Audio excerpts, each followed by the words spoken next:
سلامونه دوستانو، ستړي مشئ. دوستانو متحده عربي اماراتو رخصتي ورځو کې ډېر غټ بدلون اعلان وکړ.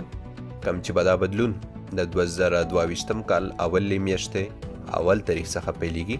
نو غواړم چې په نننۍ ویډیو کې همدې باره کې وضاحت درکړم. دوستانو متحده عربي اماراتو حکومت اعلان وکړ چې د 2022 کال اولې میاشتې اول تاریخ څخه به نور به په هفته کې 2 نیمې ورځې رخصتي وي، کم چې به د جمعې ورځې 12 بجو څخه واخله تر یکشنبې ورځې پورې وي، او په هفته کې به 4 نیمې ورځې کار کول کیږي، کم چې به د یکشنبې څخه واخله تر پنجشنبې پورې فول ډے یا پوره ورځ کار وي، او جمعې په ورځ به هاف ډے مطلب دا چې نیمه ورځ کار وي.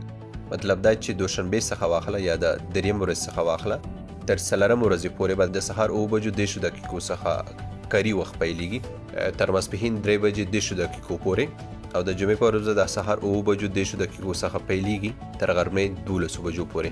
د جمعې مبارکې ورځې لمونځ وخت هم په واړو اماراتو کې 1 بجه 15 دقیقو ته واړو، تر څو د وظیفو والا کسان په اتصالۍ سره جمعې لمانځه ته لاړ شي. دغه رخصتۍ دولتي ادارو لپاره اعلان شوي دي. په دې کې مکتبونه او پوهنتونونه هم شامل دي.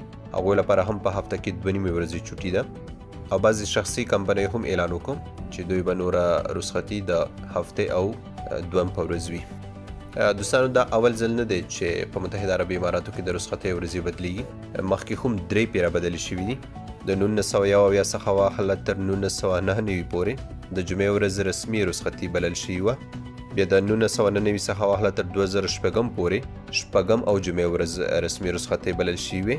هغې نه پس د 2006 څخه واخله تر 2021 کال پورې بیا رخصتۍ جمعې او هفتې ورځ ته بدل شوې وې، خو د 2021 نه پس به د جمعې نیمې ورځ څخه واخله تر هفتې 2 ورځې پورې به رخصتي وي. دوستانو متحده عربي اماراتو لیبر لپاره هم ډېر ښه قانونونه ایستلي دي، کوم چې به د 2022 کال 2 میاشتې 2 تاریخ څخه یې خوا پیلېږي. چون هغې لپاره وخت زیات دی، نو ما ویل زه به په آرام سره دغې باره کې تفصیل څه ویډیو درته تیاره کړم.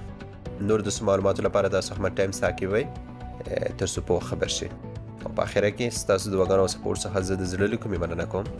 حال آباد اوسئ.